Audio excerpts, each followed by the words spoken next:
ओम श्री परमात्मने नमः। श्री हरिवंश पुराण प्रथम अध्याय मंगलाचरण शौनिक उग्रश्रवा संवाद। वृष्णिवंशियों का विस्तृत चरित्र सुनने के लिए जन्मेजय की प्रार्थना और आदि सृष्टि का वर्णन। नारायणं नमस्कृत्य नरं चैव नरोत्तमं देवीं सरस्वतीं व्यासं ततो जयमुदीरयेत्। भावार्थ।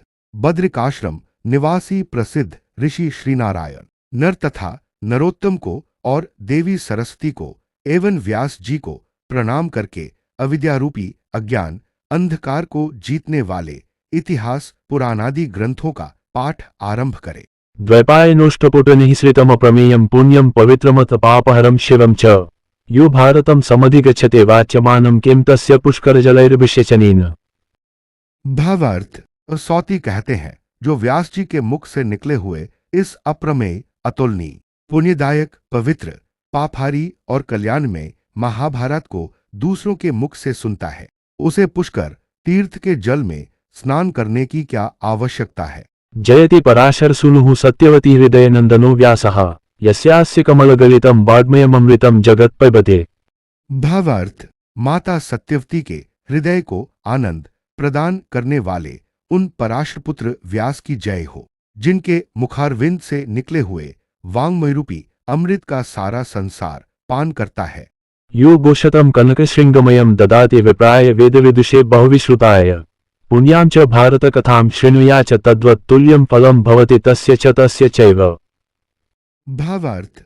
जो गौ के सींग में सोना मढ़ाकर वेदवेत्ता एवं बहुज ब्राह्मण को प्रतिदिन 100 गौएं दान देता है और जो पुण्यदायिनी महाभारत कथा का श्रवण मात्र करता है, इन दोनों में से प्रत्येक को बराबर ही फल मिलता है। शताश्वमेधस्य यदत्र पुण्यं चतुः सहस्रस्य शतक्रतोश्च भवेदनन्तं हरिवंशदानात् प्रकीर्तितं व्यासमहर्षिणा च।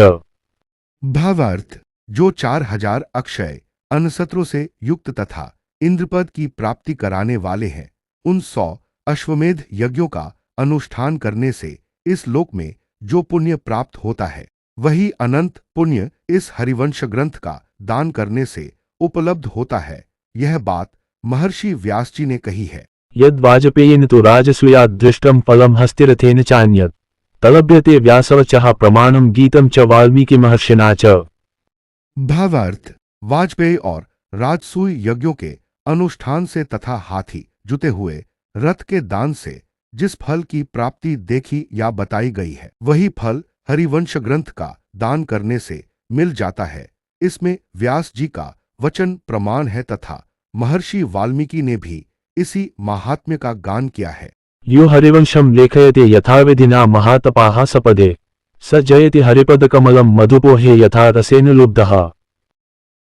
भावार्थ। जो महातपस्वी पुरुष शास्त्रीय विधि के अनुसार हरिवंश को लिखता या लिखवाता है, वह रस पर लुभाए हुए भंवरे के समान भगवान श्री कृष्ण के चरण कमलों पर पहुंच जाता है। पितामहाद्यं प्रवदन्ति षष्ठं महर्षिमक्षय विभूतियुक्तं नारायणस्यांशजमेकपुत्रं द्वैपायनं वेद महानिधानम्। भावार्थ। ब्रह्मा जी के आदि कारण श्री नारायण को जिनसे ऊपर की छठी पीढ़ी का पुरुष बताते हैं, जो अक्षय विभूतियों से युक्त तथा नारायण के अंश से प्रकट हैं, एकमात्र शुकदेव ही जिनके पुत्र हैं। वैदिक ज्ञान के महानिधि स्वरूप उन महर्षि श्री कृष्ण द्वैपायन व्यास की मैं उपासना करता हूँ। आद्यं पुरुषमीशानं पुरुहूतं पुरुष्टुतं ऋतमेकाक्षरं ब्रह्म व्यक्ताव्यक्तं सनातनम् असच सदसचैव यद्विश्वं सदसत्परं परावराणां स्रष्टारं पुराणं परमव्ययम् मङ्गल्यं मङ्गलं विष्णुं वरेण्यमनघं शुचिं नमस्कृत्य ऋषिकेशं चराचर गुरुं हरिम्। नैमिषारण्ये कुलपतिः शौनकस्तु महामुनिः सौतिं पप्रच्छ धर्मात्मा सर्वशास्त्र विशारदः। भावार्थ।